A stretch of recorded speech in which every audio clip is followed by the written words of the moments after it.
মিম তার কাপড় চোপড় ব্যাগে ভর্তি করছে। সে আমার সাথে আর থাকবে না, বাপের বাড়ি চলে যাবে। এরকম মাঝে মধ্যেই করে সে। একটু ঝগড়া হলেই বাপের বাড়ির দিকে দৌড় মারে। অনেক রাগী আর অভিমানী একটা মেয়ে, তবে কখনোই যায়নি। মোল্লার দৌড় যেমন মসজিদ পর্যন্ত, তেমনি মিমির দৌড় দরজার চৌখাট পর্যন্ত। তবে আজ মনে হচ্ছে দরজার চৌখাট পার হবে। আসলে মেয়েটা আমাকে অনেক বেশি ভালোবাসে। কখনো কোনো কিছু উপহার দিতে পারি না।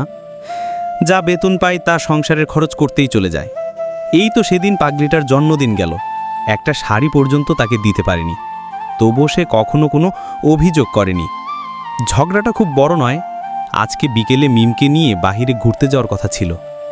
কাজের ব্যস্ততার কারণে ঘুরতে যেতে পারিনি। তারপর আবার অনেক রাত করে বাড়ি ফিরেছি। এই, তুমি কি আমাকে সত্যি ভালোবাসো? কেন, কোনো সন্দেহ আছে নাকি? তোমার বউ চলে যাচ্ছে, তাকে তুমি আটকাবা না? আমি জানি তুমি দরজা পর্যন্ত গিয়ে আর যাবে না, ফিরে আসবে। প্রায় তো এরকম করো, তাই আর কিছু বলছি না। বুঝি বুঝি, সবই বুঝি। আমি তো তোমার কাছে এখন পুরাতন হয়ে গেছি। ঘুরতে নিয়ে যাওয়ার কথা বললে তোমার মনে থাকে না, খুব ব্যস্ত থাকো। আমার জন্য একটু সময় দিতে পারো না? এ কথা বলেই পাগলিটা কান্না জড়িত কণ্ঠে বলল, আজকে সত্যিই চলে যাব, তোমাকে মুক্তি দিয়ে। যাবে, যাও। আমাকে মুক্তি দিয়ে যাচ্ছ, এটা কেমন কথা? আর আমি কি তোমাকে বাধা দিয়ে রাখছি নাকি? আমার কাছে টাকা নাই, যাব কি করে? তোমার বাপের বাড়ি তো বেশি দূরে না, হেঁটেই যেতে পারবা। এত রাতে টাকা ছাড়া কোথাও বের হয় কেউ? আচ্ছা, মানিব্যাগ থেকে নিয়ে নাও। আমি নেব কেন? তুমি দাও। আরে, এত ন্যাকামি করো না তো। তারপর মিম মানিব্যাগ থেকে কিছু টাকা নিয়ে বাপের বাড়ির উদ্দেশ্যে রওনা হলো। দরজা পর্যন্ত গিয়েই আবার পেছনে ফিরল। কি হলো? ফিরে এলে যে? তো আমার কি কোনো কাণ্ডজ্ঞান নেই? এত রাতে একটা মেয়ে একা একা যেতে পারবে, কিংবা যাওয়া উচিত? আমি মুচকি এসে বললাম, জানতাম তুমি কোনো একটা অজুহাত বের করবেই।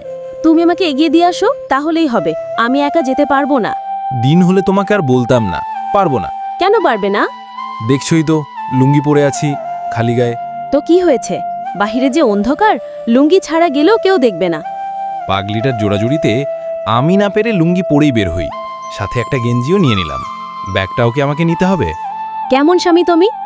বউকে দিয়ে এত ভারী একটা ব্যাগ কেউ নেওয়াই? তোমার সাথে কথায় পারা যাবে না। দাও, ব্যাগটা আমাকে দাও। অতবার ব্যাগটা নিয়ে বাস স্টপের দিকে রওনা হলাম। এই থামো থামো, কোথায় যাচ্ছি আমরা? কোথায় মানে? যেখানে বাস থামে সেখানেই যাচ্ছি। ওখান থেকে সোজা তোমার বাপের বাড়ি, মানে আমার শ্বশুর বাড়ি চলে যাবে। তোমাকে দিয়ে চলে আসবো। তুমি তো বলেছিলে হেঁটেই যাওয়া যাবে, তাহলে আজকে হেঁটেই যাব? পাগল নাকি? হেঁটে যেতে মিনিমাম 2 ঘন্টা সময় লাগবে। আর ওটা আমি এমনিতেই বলেছি। না, আমি হেঁটে হেঁটেই বাপের বাড়ি যাব। বউ আমার বড্ড রাগী। এখন যদি তার কথা না শুনি, তাহলে রাস্তার মধ্যেই কান্নাকাটি শুরু করে দিবে। তাই বাধ্য হয়েই হাঁটা শুরু করে দিলাম। আরে তুমি কথা বলছো না কেন? কি বলবো?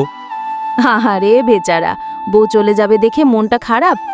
অত বড় বিছানায় একা থাকতে হবে ভেবে খারাপ লাগছে হয়তো।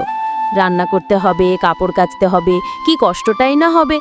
আমার তো এসব ভাবতেই কেমন জানি লাগছে। আর তোমাকে তো এসব করতে হবে, তোমার খারাপ লাগবে না? তুমি কি আমাকে কিছু বলার সুযোগ দিচ্ছ? আচ্ছা বলো। আমি একা থাকতে পারবো তোমাকে ছাড়া। আর হোস্টেলে থাকতে রান্না করে খেয়েছি, নিজের কাপড় নিজেই ধুয়েছি। তাই এসব নিয়ে আমাকে ভয় দেখাবা না। আচ্ছা বাদ দাও, ফুসকা খাবো। এই সময় ফুসকা খাবে? হ্যাঁ, আর তো আমাদের কখনো দেখা হবে না, তাই আজকেই জীবনে শেষবারের মতো ফুসকা খাবো।